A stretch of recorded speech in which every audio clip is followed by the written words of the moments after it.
The atmosphere in the Graham Norton Show studio that evening was electric, a peculiar mix of anticipation, excitement, and underlying tension. The usual buzz of the audience was louder than normal, a murmur of speculation weaving through the seats as fans and visitors whispered to one another about the high-profile guest they were about to see. Liam Neeson, a figure of cinematic gravitas and intense presence, was known not just for his acting, but for the quiet authority he carried into every public appearance. There was a sense in the room that tonight would be different, that the usual mix of humor and charm might encounter something more serious, more unpredictable. The cameras swiveled and focused, capturing the faces of the eager audience as Graham Norton bounded onto the stage with his trademark energy, microphone in hand, and a wide smile on his face. "Ladies and gentlemen," Graham began, his voice bright, animated, and teasing. "Tonight, we have an absolute legend of the silver screen. He's known for his unforgettable roles and an intensity that has gripped audiences for decades. Please welcome Liam Neeson!" The applause erupted like a wave, the audience leaping to their feet, clapping and cheering wildly. Cameras flashed, the lights reflecting off Liam's tailored dark suit as he strode confidently toward the stage, his calm presence a stark contrast to the playful, chaotic energy of Graham Norton himself.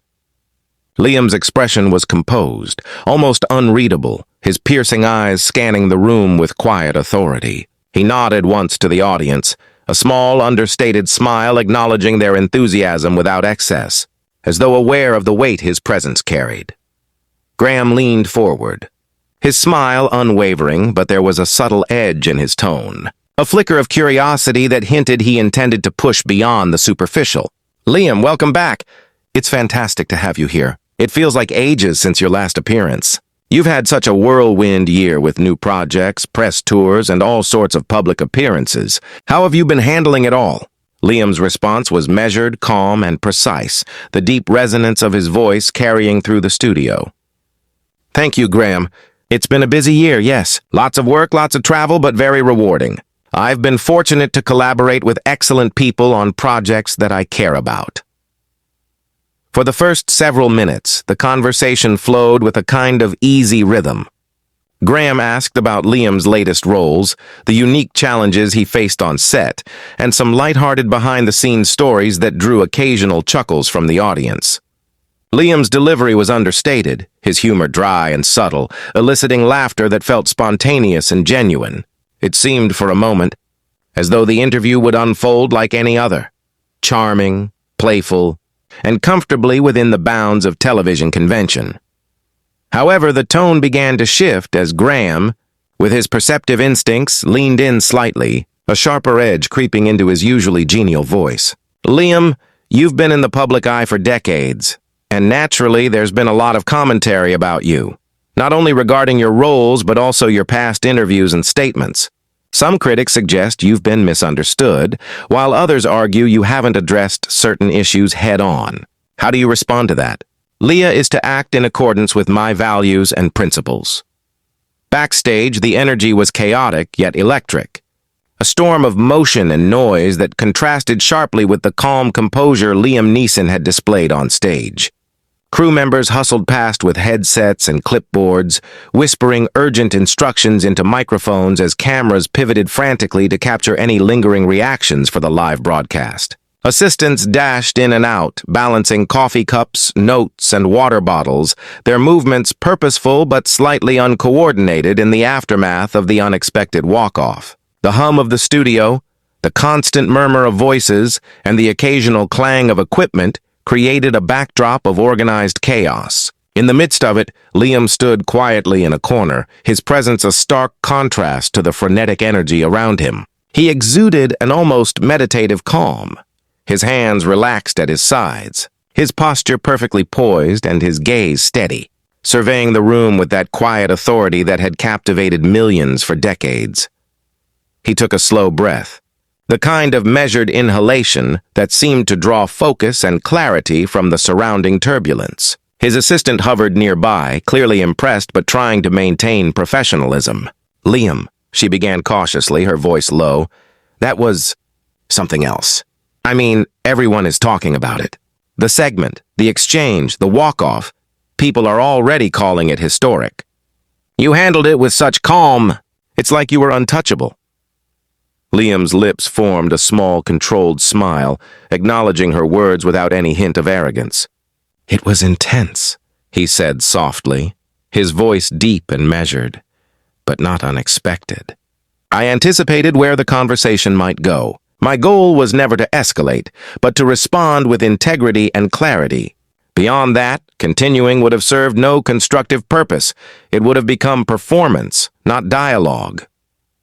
The assistant nodded slowly, clearly grappling with the enormity of what had just occurred. Most people in your position would have tried to argue, to explain themselves, maybe even to appease the audience. But you just remained calm and left. That's remarkable. Liam's gaze remained steady, unflinching. Composure doesn't come from being untouched by the moment. It comes from understanding what is necessary, what contributes to clarity, and what aligns with one's principles. Walking away was not avoidance. It was deliberate, intentional, and the right choice under the circumstances. The door to the green room opened gently, and Graham Norton stepped inside. His usual vibrant demeanor was tempered by seriousness, a mixture of apology, respect, and awe in his eyes. Liam, he began, hands loosely clasped in front of him. I just wanted to check in. That was far more intense than I expected. I didn't intend to push the conversation to the point where you'd feel the need to walk out. Liam's posture remained calm, his voice steady. I understand, Graham. Your questions were probing, as interviews often are, and that was expected. The conversation reached a point where continuing would no longer yield meaningful dialogue. It became a test of principle rather than an exchange of ideas. Graham nodded slowly, his expression a mix of respect and disbelief. I get that, and I truly respect it. The way you handled it, you didn't just maintain composure. You controlled the conversation without raising your voice or reacting emotionally. That's rare, extremely rare. Liam inclined his head slightly, acknowledging the compliment. It's not about control or about demonstrating superiority. It's about responding in a way that is authentic and consistent with one's values. When engagement ceases to be productive or principled, disengagement is not cowardice. It is integrity. The assistant's eyes widened slightly, clearly fascinated by Liam's explanation. Social media is already exploding, she said, her voice hushed, almost reverential. People are dissecting every moment, every expression, every nuance. Clips are already going viral. It's going to be everywhere by the time the show finishes airing. Liam's gaze met hers, calm and unwavering. That is beyond my control, as is interpretation. I can only control my own conduct and my own response. If clarity and principle resonate, that is enough. Everything else is external noise. Graham, still standing a few feet away, shook his head slightly, a smile creeping at the corners of his mouth despite the seriousness of the moment. You've just demonstrated something extraordinary today, not just on television, but about how one handles confrontation, pressure, and public scrutiny. Most people in your position would have faltered, but you remained unshakable. It's inspiring, really. Liam's deep voice carried a rare softness as he spoke. The aim is not to inspire by performance, but to act with intention and integrity. If others see a lesson in that, it is an added effect, not the goal. The goal is authenticity and principled action. Graham extended a hand toward him, a gesture of respect and acknowledgement. You've handled this remarkably, Liam. Not many could walk off live television and maintain such authority and respect. You've set a standard today, a lesson in calm and integrity that few can match. Liam accepted the handshake firmly, his grip deliberate and steady. Thank you, Graham. Composure is not about demonstrating power. It's about choosing the moment wisely, acting with clarity, and adhering to principle. That is all one can control. Outside the green room, the hum of activity continued. Cameras flashed incessantly as reporters called out questions, eager for a statement. Crew members scrambled to cover live feeds and manage the unfolding chaos, while producers whispered urgently to each other. The audience, meanwhile, was buzzing in anticipation, discussing what had just transpired, replaying the on-air moments in their minds. Liam, however, remained unaffected, moving toward the exit with deliberate calm, every step measured, every movement purposeful. As he walked through the corridor, the world seemed to slow around him. Microphones were thrust forward, cameras pivoted, but he didn't flinch or react unnecessarily. His presence radiated authority, but it was quiet, understated, a stark contrast to the loud energy of the studio.